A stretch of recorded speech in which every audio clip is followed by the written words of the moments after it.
Pension scheme ઉપર મોદી સરકારનો મહત્વનો નિર્ણય કે સ્કીમ જગ્યાએ હવે આપ્સ મતલબ કે યુનિફાઇડ પેન્શન સ્કીમ કેન્દ્ર સરકારના કર્મચારીઓને નેશનલ પેન્શન સ્કીમ અને આપ્સ વચ્ચે પસંદગી કરવાનો વિકલ્પ આપવામાં આવશે।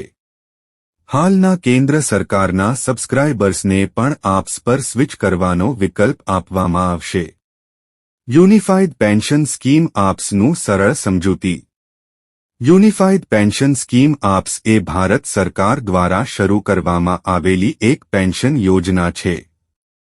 આ યોજના હેઠળ સરકારી કર્મચારીઓને નિવૃત્તિ પછી નિશ્ચિત પેન્શન મળે છે। આ યોજનાની મુખ્ય 3 બાબતો છે। નિશ્ચિત પેન્શન। જો કોઈ કર્મચારી ઓછામાં ઓછા 25 વર્ષની નોકરી કરે છે તો તેને નિવૃત્તિ પછી છેલ્લા 12 મહિનાના સરેરાશ મૂળભૂત પગારના 50% જેટલી પેન્શન મળશે। જો કોઈ કર્મચારી 25 વર્ષથી ઓછી નોકરી કરે છે તો તેને તેના સેવાકાળના પ્રમાણમાં ઓછી પેન્શન મળશે। જો કે ઓછામાં ઓછી 10 વર્ષની નોકરી કરનાર દરેક કર્મચારીને પેન્શન મળશે।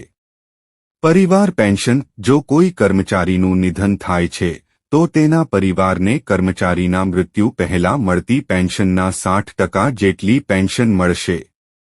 ન્યૂનતમ પેન્શન। જો કોઈ કર્મચારી ઓછામાં ઓછા 10 વર્ષની નોકરી કરે છે તો તેને નિવૃત્તિ પછી દર મહિને ઓછામાં ઓછા રૂપિયા 10,000ની પેન્શન મળશે। સરળ શબ્દોમાં કહીએ તો સરકારી કર્મચારીઓ માટે યોજના છે પેન્શન યોજના છે। આ યોજના હેઠળ કર્મચારીઓને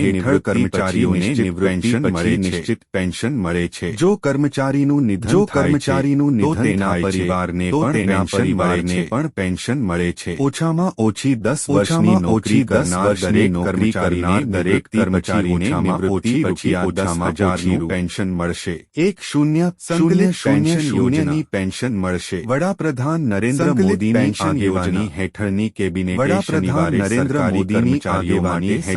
પેન્શન યોજનાને મંજૂરી આપી હતી। આ યોજનાની પેન્શન યોજનાને મંજૂરી નીચે મુજબ છે। આ યોજનાની કેટલીક મુખ્ય લાક્ષણિકતાઓ નીચે મુજબ છે। 10 વર્ષ સુધીની સેવા માટે 25 વર્ષની ન્યૂનતમ લાયકાતવાળી સેવા માટે 25 વર્ષની ન્યૂનતમ લાયકાતવાળી સેવામાં સરેરાશ મૂળભૂત પગારના 50% કર્મચારીનું સરેરાશ મૂળભૂત પગારના 50% કર્મચારીનું ખાતરી કરેલ ન્યૂનતમ પેન્શન ઓછામાં ઓછા 10 વર્ષની સેવા કરેલ નિવૃત્તિ પર દર મહિને રૂપિયા 10,000 સેવા પછી નિવૃત્તિ પર દર મહિને 10,000 રૂપિયા।